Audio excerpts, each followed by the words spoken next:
today we are looking at our assignment for module number 5. You guys have already taken your bubble diagram, block diagrams, and turned them into floor plans, and you are finalizing your floor plans, which I have not done. I'm still in block diagrams, so I'm going to see if I can quickly do a floor plan diagram so that I can show you the discussion assignment that I would like you guys to do, creating a solid void relationship with your primary program, core spaces, and circulation. All right, so, and I've got this turned upside down for me so that you guys can read it right side up. So I'm gonna do my best to do this backwards. I'm gonna use tracing paper for this. If you guys don't have tracing paper, that is fine. You guys have your grid paper that you're working on. So I am gonna work roughly to scale so I can do this demonstration quickly for you guys. All right, so the first thing that I'm gonna do is I'm gonna grab a couple of pen widths, just like we did before, so that I can roughly sketch this out for you. I'm gonna use a straight edge to get my wall. So here I have the block diagram of my first floor. Actually, I'm gonna use a scale. Where's my scale?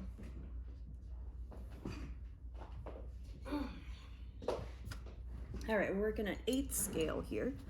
So I am going to flip this over. See, I've got my 8th scale here. So I'm gonna flip that over there. Actually, let me do it this way so you guys can see what I'm doing. And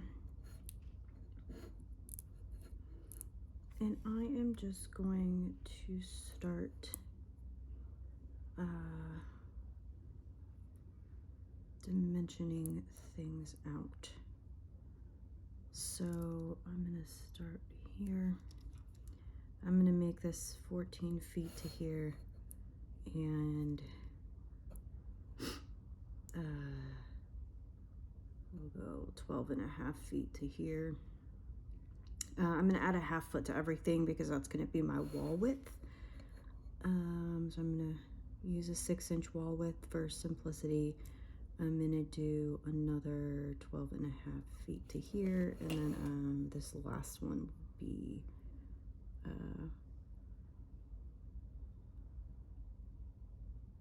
I'm gonna do the same thing. I'm gonna do 12.5 feet to here, so these will all be the same. So I'm gonna make a little note to myself that that's 12 feet, 12 feet, 12 feet, because my brain is old and I will forget. And for whatever reason, I made my foyer. Actually, I'm gonna make that 12 feet also, and I'll just do a 12-foot grid. So if I go 12.5 feet to here, then my overall building dimension is now 48, 49, 50 feet, right? So 12 times 4 plus 2, I'm at a 50 foot. So somehow this was 56 feet and now I've got 50. Oh, that's because I did it to this line. So that's cool. All right. So for this explanation, I'm going to use a 12-foot grid. All right. So I'm just going to draw my lines. I'm going to do it in pencil first here so that I'm going to come off my property line. 1, 2, let's make that 3 feet here. And I'm going to square that up. You can use your triangle to make sure you get a nice straight edge across. So I'm going to draw my outline there. I am going to grab I have this little L ruler. This is not in your kit, so I don't expect you guys to have this, but I still have all of my old tools. So I'm gonna do that, and then I'm gonna sometimes I like this better, normally for cutting things, because it's a metal straight edge. Plus I can use it for smaller applications than I can a large triangle. All right, so here I'm going to do the same thing that I did across the lengthwise. I'm gonna do the short way, and I'm gonna map out what I want my grid to be. And this 12 foot, that would be my structural grid that I'm laying out. All right, so here I'm going to go, I'm gonna go 8.5 feet, because 8 feet should be wide enough for a foyer. And then I am going to, it looks like I got about 16 feet left, so I could go on an 8 foot grid going the other way. So here, I'm just gonna map out another 8'6" and see what that looks like. And another 8'6" here and see what that looks like. And then that should give me an overall total of 25.5 feet, which I would change to 25.4 because so it is a masonry divisible number. Masonry divisible is 0.48. So you don't want 3 inches or 5 inches if you're planning on doing a masonry facade. All right, so if I do that, then this guy becomes 16 across here, and then I've got 8 foot for there. So that's gonna work out really nicely, actually. All right, so I'm gonna translate that back and just make some guidelines here. So you can see that I'm thinking about my structure in terms of dimensioning, and I'm just laying out a simple grid of what I want, what makes sense for the rooms of my sizes, and trying to nominalize that. The more you can do that, the easier your structural grid will be to design, and it will give you rules to follow as you stack up your floors. Okay, so there's that. I'm also going to put a light line here. That's about right there. Okay, so now that I've overlaid that grid, how am I going to divide my rooms out with this? So I'm going to take this little guy. Right, so I wanted this to be back here. So I'm going to take an extra 4 goes into 12 very nicely. 3 and 4. I like working with even numbers. So I'm going to take a little 4 foot section right there. And so still I'm working in a third of my grid space, a third of my 12. So I'm still working in the grid, but just not right on the 12 line, and that's fine. You just need to come up with a system. So coming down 12, and then I am going to keep this line exactly where it is at that 12, and then this line here at this 12. Now, I've only got 12 feet right here for my stair, and I'm gonna need let's see, it's residential, so I can go 3 foot, a 3 foot landing here, and a 3 foot landing here. So if that's 3 and that's 3, then I've got 6 foot there for my stairs. So that should be nice. So that should work out kind of nicely. All right. I don't know how much rise and run I'm going to need yet. I haven't figured that out exactly, but I have plenty of room this way and this way to make it work, and 6 feet's reasonable there, so I can have a 5 foot circle here, which would be my ADA turnaround clearance, which is just kind of a rule of thumb. I don't need a clearance space here, but it will feel nice. All right, and then I'm going to divide this space in half. So 16, I got half and half, so 16 here and 16 here. It's really 17 feet, and I came in 6 inches on each side, so I could just center that line. And then I've got, so I will have an 8x8 here and an 8x8 here. And 12, 16.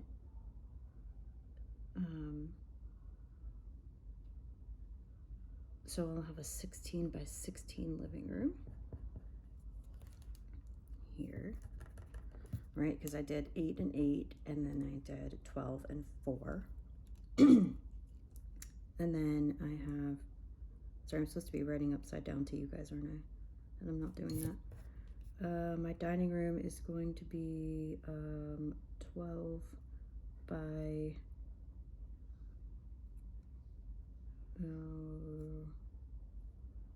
it'll be plus or minus 16, right? It'll be end up being a little short because of this guy.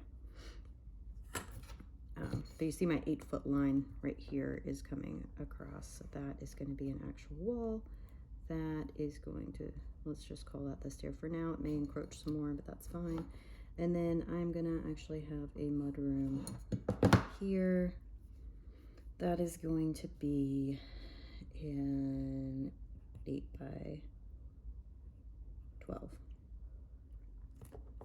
Okay, and then this kitchen will be 12 by 16 like the dining room. So that is kind of the model that I am going off of here.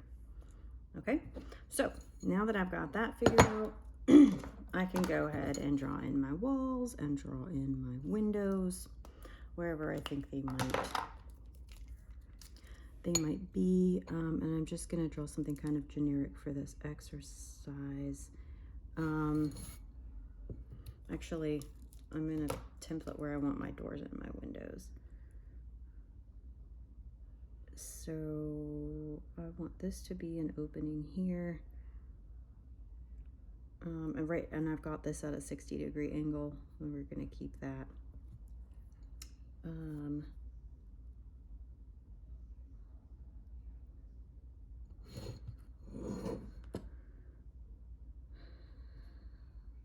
I might do, okay, once you make sure you've got it all templated out, then don't worry about any little mistakes. I made a bunch of little mistakes here, but you can go over it if you have one of these whiteout pens. You know, when I'm doing diagrams like this, I will lay over them 2, 3, 6 times before I am happy with the solution that I got. And I am just freehanding it. I do not recommend that you guys freehand it. I recommend that you measure it out with your rulers. And like I said, again, I have not quite figured out this stair.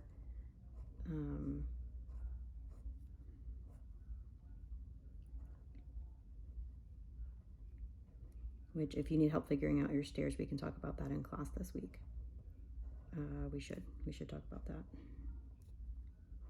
Because we should have real stairs in at this point by the time we've got a final floor plan. So we'll take a look at those things in section. So my stair's gonna look something like that. And now that I've got this templated out, I'm gonna go over and start adding some details. Once you feel like you have enough information on this, you can go into AutoCAD and start laying it out there, okay? So you don't necessarily need to go in and fill in these walls like this, but for presentation's sake and for you guys to really be able to see what I've drawn on this video, I'm gonna just take a quick minute and fill it in. All right, so I've done a single light line where I want windows, and I'm doing this thick heavy line where I want solid wall. Okay, and these windows are subject to change, right? The sizes are going to change once I see it in elevation. You're not just going to put windows down on a plan and then leave them there. Once you start looking at them in elevation, you're going to say, oh, those don't line up, or that looks weird. And you're going to adjust the sizes of the windows again when we get into the elevations, which is why I strongly suggest that you make a few different block sizes of windows. Do a 3-foot window, a 4-foot window, a 6-foot window, but make a few blocks so that when you go to change your window sizes, you can wholesale change them as opposed to just changing just one. And that won't always work. You'll want to break some of them and make some new sizes without changing the other ones, but you will have that option. You'll have more options if you do them in blocks. So I put the wall on the wrong side of the line, or not the consistent side that I did with the rest of them there. So I haven't made a lot of doors here. Let's see, I'm gonna make some patio doors here, some front doors there. Right, and so this is basically how my floor plan shook out. Notice I have that 8-foot guideline still through here, which is really dictating more of where my structure is going. And there's no walls there, but it helped me figure out where I wanted to end this opening. So instead of centering it down the middle, I have centered my circulation down this side of the corridor, like that. Okay, so now that I have a plan, and I am going to lay over another sheet here, and I am going to look at doing a figure ground diagram.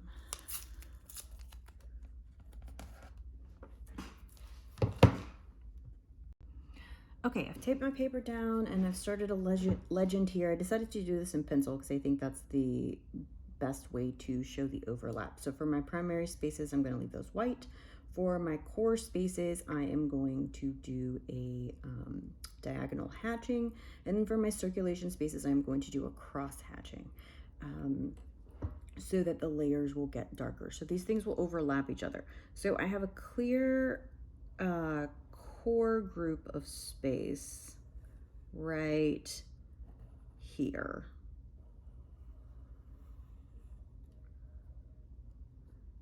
Right, so I have got a mudroom, a stair, a closet, and a bathroom. So that is a core group of space. And then I have another set of spaces here, the living room, the dining room, and the kitchen, that are obviously primary spaces. So I'm going to leave those spaces white. Now, a foyer space is not a space that you would hang out in. I am going to consider that as a core space as well. All right. And then I've got some circulation paths. So I have implied circulation. I have no dedicated circulation other than this stair, right? So, but I have an implied circulation path that goes straight through here, straight through here, straight through here, straight through here, like this, right? And then I have another implied circulation that's going to take you from this space into here and out the door, right? So that is my entrance exit circulation. All right, so first you're going to connect a straight line from your one entrance to your other. That is your first circulation, whether it is a corridor or whether it is implied through other spaces. You will diagram it like that. Then I have, and I thought about, I have doors here. I have 2 doors here, and then I have a stair here. So I'm not going to draw a line to all of those things, right? Really what I have is an implied circulation path that goes kind of in a circular motion here, right? So you could come here and go outside, or you could go to the bathroom, or you could drop your closet or coat off at this closet. And then you're going to snake back around eventually and go into the dining room in order to get to the stair. And then I have a circulation path, obviously kind of circular here, that is going up the stair here. I would say this one's actually more like an L than a circle, right? Because you're going up and you're coming back down. But you could go this way too. So there's a bit of a implied circular path there. And then the kitchen, I think with, you know, by the time you put in all the cabinets and the refrigerator and all the things, that's gonna really just stay a straight path back here. So the question is that what I want? Do I want this circular path? How do I want my circulation to flow? So the first thing I'm gonna do, I'm gonna diagram the things that are not gonna change, which are my primary program and my core spaces. So my primary program, I am just going to outline that. And if you wanna do 3 different colors, if that will help you see it better, I think that is perfectly fine. You can also do this method that I'm doing, but it should just be 3 distinctly different things, right? So I have a program space there, and I have this space here, and I have this space here. So these are the 3 sections, right? So you're just gonna start that simply. And then what I'm gonna do is I am going to go over this. This is my core space, right? I said I was gonna do a diagonal hatch for my core space. I've already done my primary space.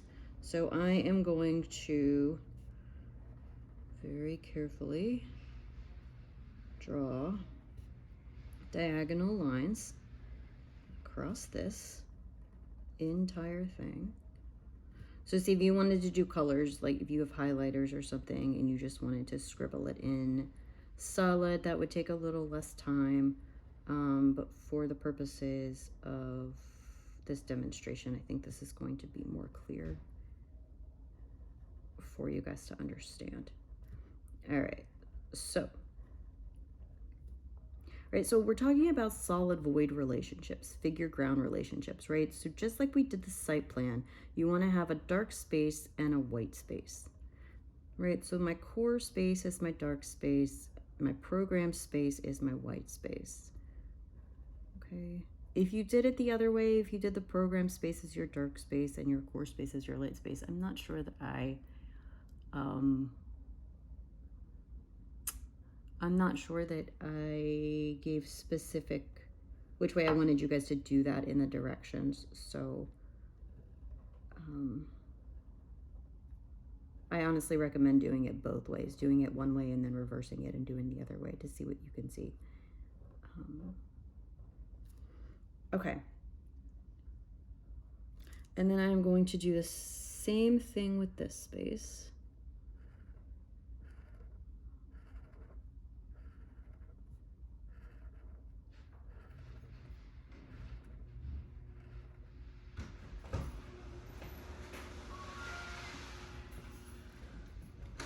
Okay, so I've got my primary program space all white, and then I have hatched in all of my core space, which again is my bathroom, my closet, my stairs, my mudroom, and my foyer.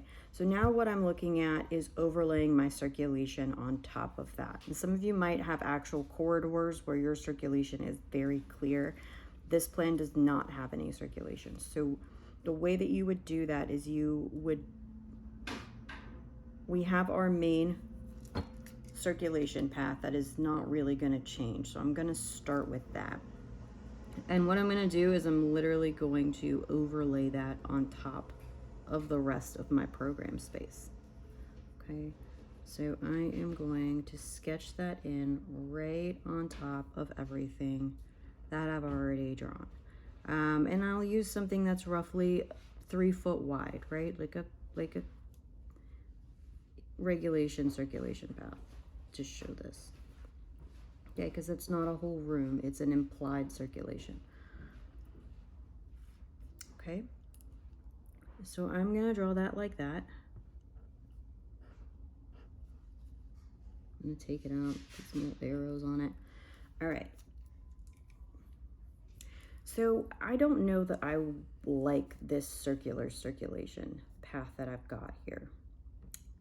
I don't really know that that is how I want it to operate. I think it might be better if it operated perhaps along the edges, perhaps I would like a secondary circulation path that just simply went like this, right into that. And that would require that I put an opening in the wall here and that I put an opening in the wall here so that you could walk straight through and just go upstairs, right? If I'm outside, maybe I just want to be able to sneak by here and go upstairs. Maybe I would like this dining room to be separated from this. So you can see how this diagramming process is causing me to rethink my floor plan design,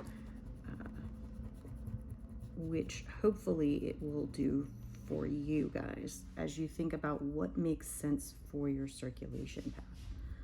Okay, so maybe I want to do that, and then in that case I would end up with a circulation path that now does this. And I would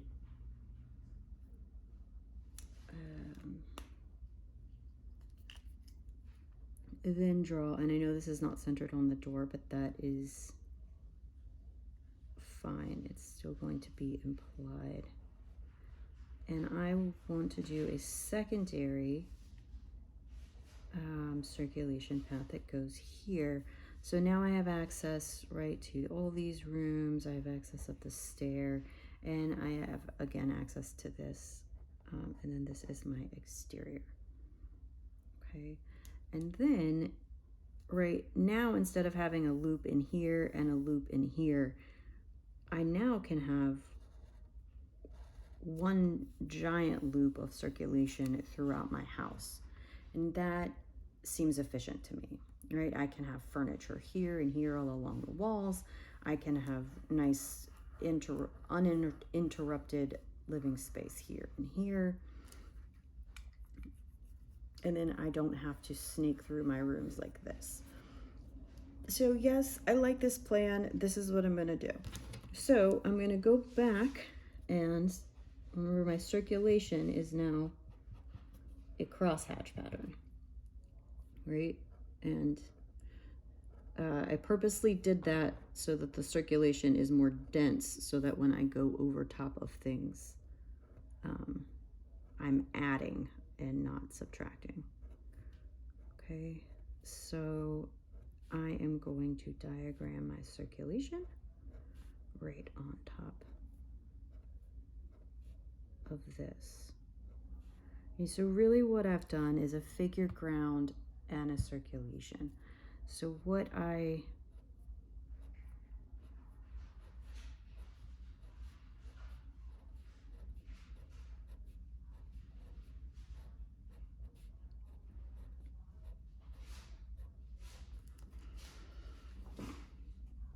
okay, so I've finished cross-hatching my circulation, and that is what what it looked like. If I'm going to take this one step further and put it in a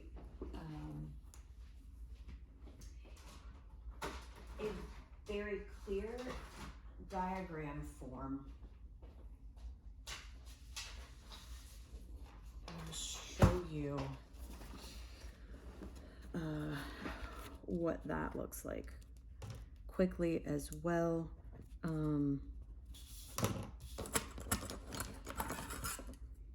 So I am just going to make it black and white paper so that you can really get a sense of the solid void relationship. And then I'm going to impose that circulation on top of that. So I will be right back with an example of what that looks like. Okay, class, so I finished that. Here is what an example of your figure ground diagram with the circulation on top could look like. All right, I'll see you guys in class.